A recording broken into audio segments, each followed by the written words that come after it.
Chapter 12. Frankie snored on with a calm face.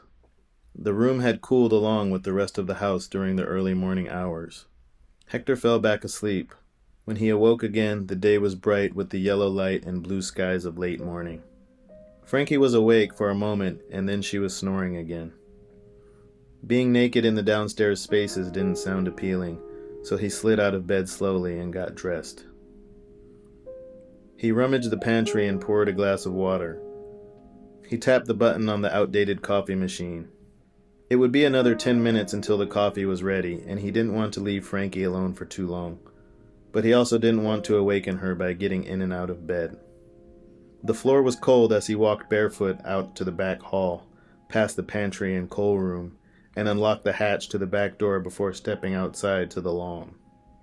The grass was damp in the shade behind the house as the breeze hit his temples.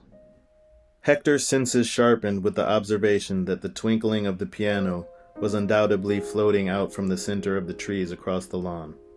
Behind him, there was the hallway that led back to the room upstairs where his shoes sat next to the bed. The possibility of a branch in the dirt piercing the bridge of his foot was something he wanted to avoid, but there wasn't time.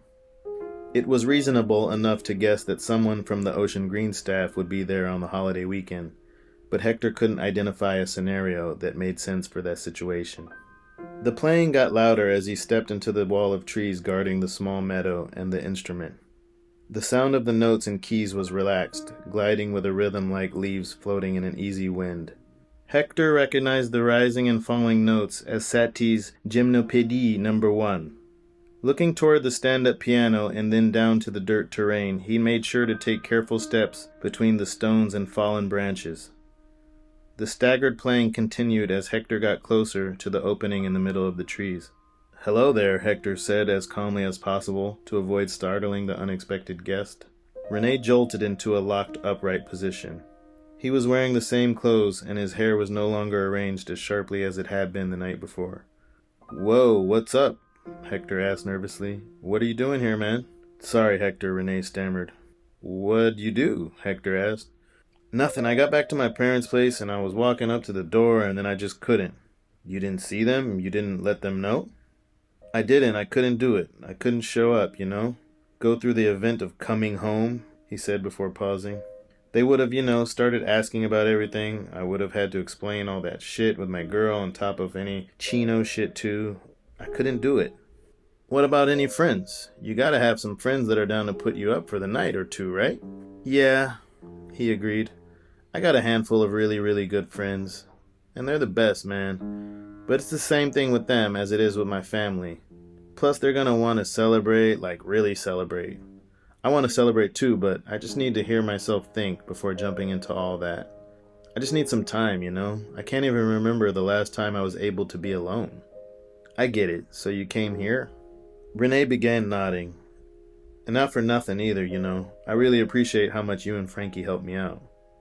Hector nodded with his eyes focused down on his bare feet as Renee Vasquez took a moment to think. "I can go soon too. It was more of an impulse than an idea to end up here. I just started walking and next thing I knew, I was sitting at the piano. But now it's a little different seeing you here and how crazy it probably must be with me just showing up and everything." "Hey, it's cool, Hector shrugged. "I thought I was, out here playing this thing all quiet, but I guess not. It wasn't loud at all, so don't worry. I honestly thought I was hearing things, so it's a relief to find you. You want some coffee?" "I'll stay out here a bit longer, actually, if you don't mind." "Okay, cool. Stay back here for as long as you like, and come through the back door when you're done. We'll be in the kitchen." Hector walked barefooted and slow back through the trees and across the lawn. Frankie was in bed sleeping when he found her. They spent the day in the room until the sun was at the top of the sky. It was a Sunday without the pull of any responsibilities or ambitions. Inside the ocean greenhouse, the hilltop air was welcoming. Frankie sketched at a table in the outdoor library while Hector and Renee walked through a practice tour. Renee was filled with memories of his childhood as they looked across the details of the downstairs rooms. He remembered the workroom and the wide front windows. He laughed to see the blue meditation room with his adult eyes. Upstairs, the master bedroom looked exactly as Renee remembered it. Fams arrived with ice cream sandwiches and beers. Noah and Joe's arms overflowed with bags of groceries. The group prepped snacks and placed bottles of sangria in the freezer to expedite the chilling process. When their preparations were ready, they exited out the back door across the lawn into the shaded meadow. Joe and Noah placed several blankets on the dirt, and the sextet sat in a small circle as Hector and Frankie filled glasses of beer and wine for the group. The breeze in the small opening was cool. Rene Vasquez told stories of his childhood visits to the house and piano recitals in the trees. The small group laughed as Hector and Frankie told the story of their first encounter at the piano. Hector fell asleep in Frankie's lap, and the afternoon gathering lost track of the time. When Hector awoke, Frankie was in the middle of telling the group about the historic skateboarding tours she'd been on the day before. "What was your favorite part?" Fams asked before sipping at a cool beer. "All the banks at Pioneer School were so fun to ride. I liked those. Also, I heard all about the importance of the Pasadena College parking lot, which was interesting until I had to force Hector back in the car because it was getting so hot." "I love Pioneer," Hector announced from her lap. He looked like a big kid. It was like getting to see the young Hector having fun. "I wish I'd met you guys out there. That spot is so damn perfect. But it's way too far away for me these days," Noah said, shaking his head. "Very far. But now I've been to these schools, and while I don't have much to go on, it was interesting, and yes, also a little boring." Frankie winked at Joe. "Boring?" Hector propped himself up. "Thank you," Joe replied enthusiastically. "Does he do these same tours with you too?" Frankie said, gesturing to Joe and Noah. "I do love that about him, but sometimes it's out of hand. We'll be late for something, and then out of the blue, Noah will stop the car and walk up to some crack in the sidewalk for a history lesson about Geron. What's his name again? Geron Wilson," Noah announced with an exaggerated impatience. "And it's great, but I'm like, a cracked sidewalk? Right now, really, Noah?" "Hey, if I could turn it off, I would," Noah grinned. "That's my guy," Fams joked, raising a freshly poured glass in tribute to his friend. Rene was back at the piano bench playing chord progressions and settling into a pleasing combination of notes. After repeating the chords for some time, Rene would then incorporate new chords, changing the pattern to the delight of the group.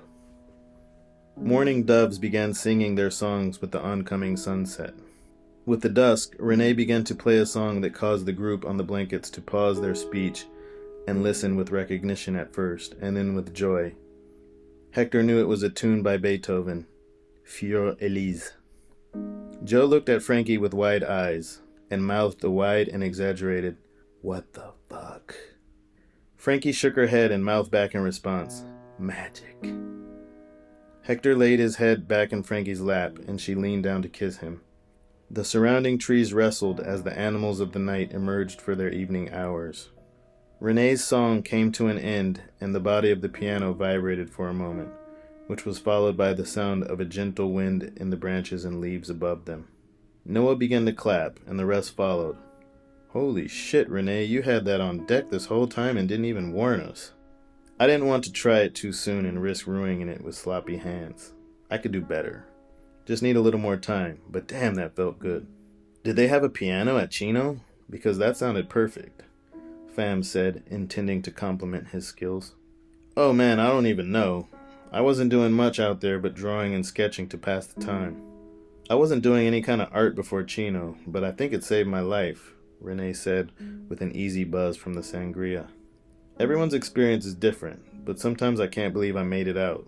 I barely survived." A gust of cool wind passed through the opening in the trees, and Hector awoke to a more alert state after Frankie shivered from the temperature.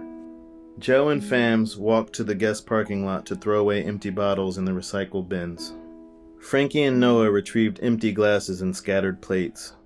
Hector packed up a stack of folded blankets as Rene turned in his direction from the piano bench. "Hector, you need me to grab anything, dude?" Rene asked. "No need, but thanks for asking. You already did your part at that piano," Hector said with gratitude in his voice. "It's nothing. I'm just on a high from everything this house has done for me," he said, looking back down to the piano keys. "Can I ask you something about the house? Might be a little random, actually." "Yeah, what do you got?" "Do you know anything about Angela or Bert's journals? Like, specifically anything about them writing poems or short rhymes?" "Well, yeah, a little bit. I don't know about their journals, but I know they used to have these rhymes by Angela around the place." When I was a kid, they had some of them framed and hung up on the walls for the house tours, he answered with his eyes on his memory. Like what? It was kind of like instructional things, funny things like... He cleared his throat before mimicking a wise voice. Awake to see the dawn and awake to see the dusk. In this house, there's patience and no need to rush. Okay, yeah, Hector grinned. I think I stumbled across some of Angela's writings that are exactly like that, he confirmed as his tired mind began to consider the fruit trees down the hill. Renee nodded confidently and turned back to the piano. You can crash in the computer room if you like, and I got some clothes if you want to change up that gear, Hector offered. Renee stopped playing the keys and turned to Hector once more. Hector, thank you so much, dude. You're good to stay as long as you need to, as long as you don't mind laying low during the museum hours. Thank you, man, Renee said with his big smile. That Sunday afternoon introduced the beginning of a new summer tradition. After a few weeks of snacks and wine by the piano, they began setting up a fold-out table on the lawn for a meal before making their way back to unroll blankets and enjoy Renee's playing at the piano.